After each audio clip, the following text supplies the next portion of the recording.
ಕುಂಭರಾಶಿಯವರೇ, August ತಿಂಗಳಲ್ಲಿ ನೀವು ಅನುಭವಿಸುವಂತಕ್ಕಂಥ ಒಳ್ಳೇದೇನು ಕೆಟ್ಟದ್ದೇನು ತಿಳ್ಕೊಳ್ಬೇಕು ಅನ್ನೋ ಕುತೂಹಲ ನಿಮಗಿದೆಯಾ? ಹಾಗಿದ್ರೆ ಈ ವಿಡಿಯೋ ಪೂರ್ಣ ನೋಡಿ.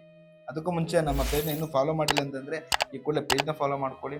ಹಾಗೂ ಈ ವಿಡಿಯೋ ಇಷ್ಟ ಆಗಿದ್ದಲ್ಲಿ ಲೈಕ್ ಮಾಡಿ ಮತ್ತು ಶೇರ್ ಮಾಡ್ತಾ ಬನ್ನಿ. ಆಗಸ್ಟ್ ತಿಂಗಳಲ್ಲಿ ಕುಂಭರಾಶಿಯವರು ವೃತ್ತಿ ಮತ್ತು ಉದ್ಯೋಗದ ವಿಚಾರ ಅಂತ ಬಂದಾಗ ಆಗಸ್ಟ್ 5ರಿಂದ 22ರವರೆಗಿನ ಏನು ಸಮಯ ಇದೆ, ಇದು ಎಂಪ್ಲಾಯೀಸ್ಗಳಿಗೆ ಉದ್ಯೋಗ ಮಾಡ್ತಿರ್ತಕ್ಕಂಥವರಿಗೆ ಸಾಮಾನ್ಯವಾಗಿರುವಂಥದ್ದಾಗಿರಬಹುದು. ಮತ್ತು ಕೆಲಸದ ಜಾಗದಲ್ಲಿ ನಿಮಗೆ ಜವಾಬ್ದಾರಿಗಳು ಅಧಿಕವಾಗ್ತಕ್ಕಂಥ, ಇದರಿಂದ ಒತ್ತಡಗಳಿಗೆ ನೀವು ಒಳಗಾಗುವಂಥ ಸಂಭವ ಇರುತ್ತೆ. ಇಷ್ಟವಿಲ್ಲದ ಜಾಗಗಳಿಗೆ ನೀವು ಟ್ರಾನ್ಸ್ಫರ್ ಆಗ್ತಕ್ಕಂಥದ್ದಾಗಿರಬಹುದು.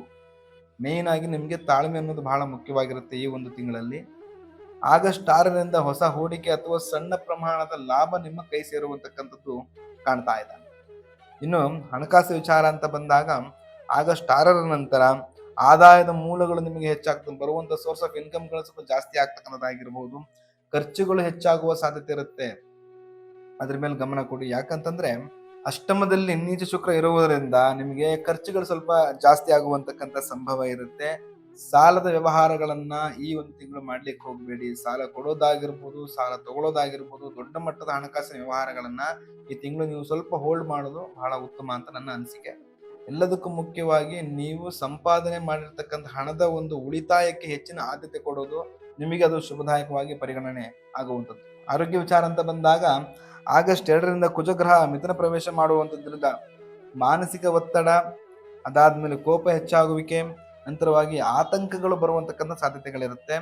ಕಣ್ಣಿನ ತೊಂದರೆಗಳು ಅಥವಾ ನಿದ್ರಾಹೀನತೆ ಆಗುವಂತಕ್ಕಂಥ ಪ್ರಾಬ್ಲಮ್ಗಳು ನೀವು ಫೇಸ್ ಮಾಡಬೇಕಾಗ್ತಕ್ಕಂಥದ್ದು. ಇನ್ನು ಶಿಕ್ಷಣ ವಿಚಾರ ಅಂತ ಬಂದಾಗ ಏಕಾಗ್ರತೆಯಲ್ಲಿ ಕೊರತೆಗಳನ್ನ ಕಾಣಬಹುದು.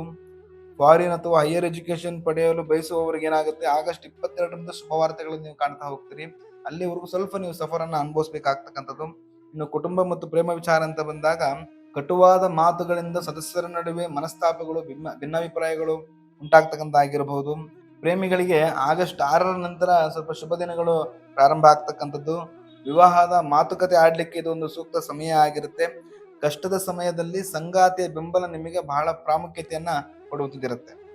ಇನ್ನು ಪರಿಹಾರ ಅಂತ ಬಂದಾಗ ನೀವು ಶನೇಶ್ವರ ಸ್ವಾಮಿಯನ್ನು ಆರಾಧನೆ ಮಾಡ್ತಾ ಬನ್ನಿ. ಕಪ್ಪು ಎಳ್ಳು ದಾನ ಅಥವಾ ನವಗ್ರಹ ದರ್ಶನವನ್ನ ಮಾಡೋದು ನಿಮಗೆ ಒಂದು ಅಲ್ಪ ಪ್ರಮಾಣದ ಶಾಂತಿಯನ್ನ ಕೊಡುವಂಥದ್ದಿರುತ್ತೆ. ಈ ವಿಡಿಯೋ ನಿಮಗೆ ಇಷ್ಟ ಆಗಿದೆ ಅಂತ ಭಾವಿಸ್ತೀನಿ.